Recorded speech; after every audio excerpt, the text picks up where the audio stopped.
മണിച്ചിത്രത്താഴ് ഇന്ന് 4Kയിൽ റിലീസ് ചെയ്തു. പുതിയ സിനിമ കാണുന്നത് പോലെ മലയാളികൾ ഒന്നടങ്കം മണിച്ചിത്രത്താഴ് കാണാൻ തിയേറ്ററുകളിലേക്ക് പോവുകയാണ്.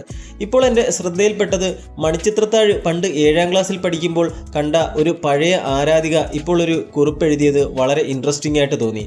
അത് ഞാൻ നിങ്ങളുമായിട്ടൊന്ന് പങ്കുവെക്കാം.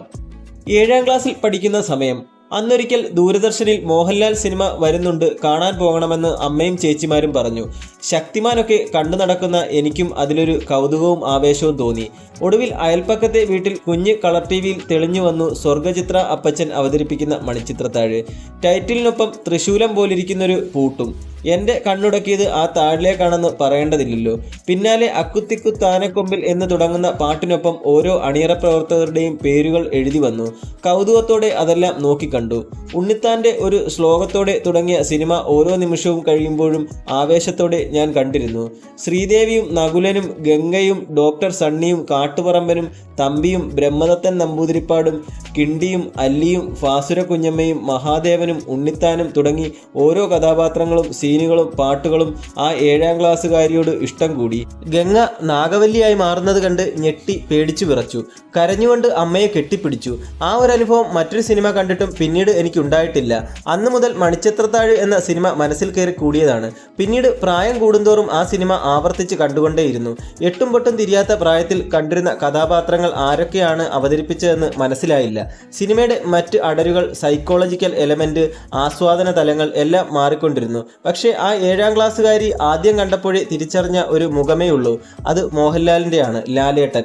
ആദ്യ കാഴ്ചയിൽ പൊട്ടിക്കരഞ്ഞ ഞാൻ എല്ലാവരെയും പോലെ വീണ്ടും വീണ്ടും മണിച്ചിത്രത്താഴ് ടിവിയിൽ ആവർത്തിച്ച് കണ്ടപ്പോൾ കരുതിയിരുന്നില്ല എന്നെങ്കിലും ബിഗ് സ്ക്രീനിൽ ആ ചിത്രം കാണാൻ കഴിയുമെന്ന്. ഒടുവിലിന്ന് ഞാനും വീണ്ടും കണ്ടു. നാഗവല്ലിയും ഡോക്ടർ സണ്ണിയും നകുലനും മന്ത്രവാദിക്കളവും തെക്കിനിയും കാലാനുവർത്തിയായി നിൽക്കുന്ന സംഭാഷണങ്ങളും സീനുകളും പുത്തൻ ദൃശ്യമികവിൻ്റെ അകമ്പടിയോടെ പുതിയൊരു സിനിമയ്ക്ക് കാണാൻ പോകുന്ന ആകാംക്ഷയോടെ. നെടുമുടി വേണു, ഇന്നസെന്റ്, തിലകൻ, KPSC ലളിത, കുതിരവട്ടം പപ്പു തുടങ്ങിയ ഓർമ്മകളുടെ സ്ക്രീനിലേക്ക് മറിഞ്ഞ പ്രതിഭകളെ ഓർമ്മിപ്പിച്ചുകൊണ്ടാണ് മണിച്ചിത്രത്താഴ് ടൈറ്റിൽ തെളിഞ്ഞത്.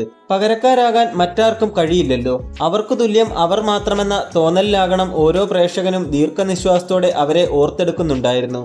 നെഞ്ചിൽ എവിടെയോ ഒരു വിങ്ങൽ ഉണർന്നു. 31 വർഷങ്ങൾക്ക് ശേഷം മലയാളത്തിന്റെ കൾട്ട് ക്ലാസിക്ക് വീണ്ടും എത്തിയപ്പോൾ അവർ കാത്തിരുന്നത് പ്രതിഭാധരരായ ഈ പ്രിയതാരങ്ങളെ ഒന്നുകൂടി കാണാൻ കൂടിയായിരുന്നു എന്നത് തിയേറ്ററുകളിൽ നിന്നുയർന്ന കയ്യടികളിൽ നിന്നും വ്യക്തമായി.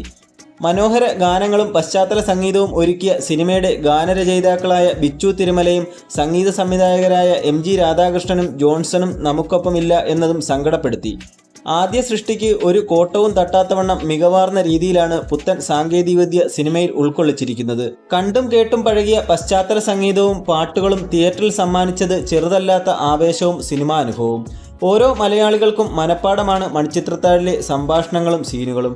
മുൻകൂട്ടി അറിയാവുന്ന കോമഡി രംഗങ്ങൾ ആണെങ്കിലും പൊട്ടിച്ചിരിയോടെ പ്രേക്ഷകർ അത് ഏറ്റെടുക്കുന്നത് കണ്ടപ്പോൾ എന്തെന്നില്ലാത്ത സന്തോഷം തോന്നി. ഇന്നത്തെ കാലത്ത് നഷ്ടമായിക്കൊണ്ടിരിക്കുന്ന ശുദ്ധഹാസ്യത്തിൻ്റെ ഓർമ്മയായിരുന്നു എനിക്കപ്പോൾ. പശ്ചാത്തല സംഗീതവും പാട്ടുകളുമായിരുന്നു തിയേറ്റർ എക്സ്പീരിയൻസിലെ വലിയ ഹൈലൈറ്റ്. മലയാളികൾക്ക് അത്ര കണ്ട് സുപരിചിതമല്ലാത്ത ഒരു പ്ലോട്ടിനെ അത്രയും സ്വാഭാവികതയോടെ അനുഭവവേദ്യമാക്കിയത് ജോൺസൺ മാഷിൻ്റെയും MG രാധാകൃഷ്ണൻ്റെയും സംഗീതമാണെന്ന് പലപ്പോഴും തോന്നിയിട്ടുണ്ട്. മന്ത്രവാദക്കളത്തിൻ്റെ അന്തരീക്ഷവും ഓരോ ഗാനങ്ങളും ശോഭനയുടെ നാഗവല്ലിയായുള്ള പകർന്നാട്ട രംഗങ്ങളും തുടങ്ങി ഓരോ സീനുകളിലും ഈ പ്രതിഭകൾ സമ്മാനിച്ച കയ്യൊപ്പുകൾ വളരെ വലുതാണ്. പ്രണയം മാത്രമല്ല, ഹൊറർ BGMകളും തനിക്ക് വഴങ്ങുമെന്ന് ജോൺസൺ മാഷ് തെളിയിച്ച ചിത്രം. വീണ്ടും കണ്ടപ്പോഴും ഈ സംഗീത മാന്ത്രികത പ്രേക്ഷകരെ ഒരേ സമയം ഭയപ്പെടുത്തുകയും കോരിത്തരിപ്പിക്കുകയും പിടിച്ചിരുത്തുകയും ചെയ്യുന്നുണ്ട്. ഇനി എത്ര തന്നെ ആവർത്തിച്ച് കണ്ടാലും കേട്ടാലും ഒരിക്കലും പുതുമ നഷ്ടപ്പെടാതെ നിലനിൽക്കും ആ മാജിക്. മണിച്ചിത്രത്താഴ് തിയേറ്ററിൽ വരുന്നുവെന്ന് അറിഞ്ഞപ്പോൾ മുതൽ കാണാൻ ആഗ്രഹിച്ചത് ക്ലൈമാക്സ് ആണ്. ഒരുപക്ഷെ മറ്റുള്ളവരും അങ്ങനെയാകും. പണ്ട് DVD കാസറ്റിലിട്ട് പല ആവർത്തി കണ്ടിട്ടുണ്ടെങ്കിലും ആ സീനുകൾ ബിഗ് സ്ക്രീനിൽ കാണാൻ വല്ലാത്ത കൊതിയായിരുന്നു. പൂർണ്ണമായും നാഗവല്ലിയായി മാറിയ ഗംഗയുടെ ഒരു മുറൈ വന്ന് പാർത്തായ മുതൽ ആരംഭിക്കുന്ന ക്ലൈമാക്സ് ആകാശത്തൂടെ പോകുന്ന വിമാനത്തെ നോക്കിക്കാണുന്ന ഒരു കൊച്ചുകുട്ടിയുടെ കൗതുകത്തോടെ നോക്കിയിരുന്നു. അത്രയും നേരം ചിരികളാലും കരഘോഷങ്ങളാലും മുഖരിതമായ തിയേറ്റർ പതിയെ നിശബ്ദമായി. പതിറ്റാണ്ടുകളായുള്ള നാഗവല്ലിയുടെ പ്രതികാരവും തിയേറ്ററിൽ തെളിമയോടെ കേട്ട സൗണ്ട് എഫക്ട്സും പശ്ചാത്തല സംഗീതവും ഒക്കെ കൂടിയായപ്പോൾ തിയേറ്ററിലെ നിറഞ്ഞ ആൾക്കൂട്ടത്തിനൊപ്പം ശ്വാസമടക്കി പിടിച്ച് അക്ഷമയോടെ ഞാനുമിരുന്നു. കാർന്നോരെ നാഗവല്ലി ഉഗ്രകോപത്തോടെ ആഞ്ഞു വെട്ടാനൊരുങ്ങിയപ്പോൾ എന്നിലെ ആ പഴയ 7ാം ക്ലാസ്സുകാരി മിന്നി മറഞ്ഞുകൊണ്ടിരുന്നു.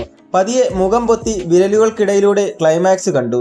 ഒടുവിൽ നകുലന്റെ പഴയ ഗംഗയെ തിരികെ കൊടുത്ത് ഡോക്ടർ സണ്ണി തിരികെ പോകാൻ ഇറങ്ങുമ്പോൾ എത്തുന്ന കാട്ടുപറമ്പന്റെ സീൻ വേണ്ടി വന്നു 12 വയസ്സുകാരിയിൽ നിന്നും തിരികെ എത്താൻ.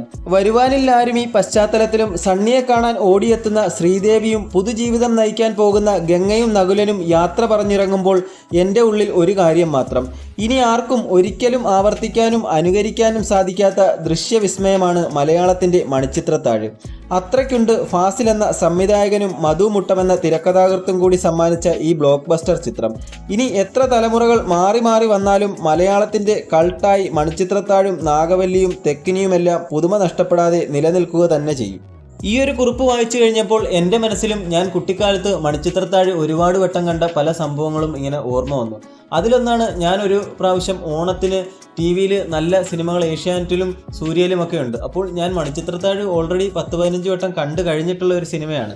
അന്ന് ACVയിലോ അതേപോലെ ഏതോ ഒരു ചെറിയ ചാനലിലോ അന്ന് ഓണത്തിൻ്റെ അന്ന് മണിച്ചിത്രത്താഴുണ്ട്. അപ്പോൾ ഞാനിരുന്ന് ഈ സിനിമ കണ്ടു. മറ്റേ പുതിയ സിനിമ കാണാതെയാണ് മണിച്ചിത്രത്താഴ് കാണുന്നത്. അപ്പോൾ എൻ്റെ വീട്ടിലുള്ളവരും മണിച്ചിത്രത്താഴ് ഇരുന്ന് കണ്ടു. ഞങ്ങൾ നല്ല രീതിയിൽ എൻജോയ് ചെയ്ത് തന്നെ ഞാനും പെങ്ങളും അമ്മയും അച്ഛനും ഒക്കെ കൂടി ഇരുന്ന് മണിച്ചിത്രത്താഴ് കണ്ടത് ഇന്നും ഞാൻ ഈ ഒരു കുറിപ്പ് വായിച്ചപ്പോൾ ഓർത്തു. അതുപോലെ നിങ്ങൾക്കും മണിച്ചിത്രത്താഴ് സിനിമ കണ്ടതും അതിനെപ്പറ്റിയുള്ള എന്തെങ്കിലുമൊക്കെ ഓർമ്മയുണ്ടെങ്കിൽ നിങ്ങൾ കമൻറ്റ് ബോക്സിൽ പങ്കുവെക്കുക. അപ്പോൾ ഇന്നത്തെ വീഡിയോ ഇഷ്ടപ്പെട്ടെങ്കിൽ ഒന്ന് ലൈക്ക് ചെയ്യുക, ഷെയർ ചെയ്യുക. കൂടാതെ ഒരു സപ്പോർട്ടിനായിട്ട് ചാനലൊന്ന് സബ്സ്ക്രൈബ് കൂടി ചെയ്യുക.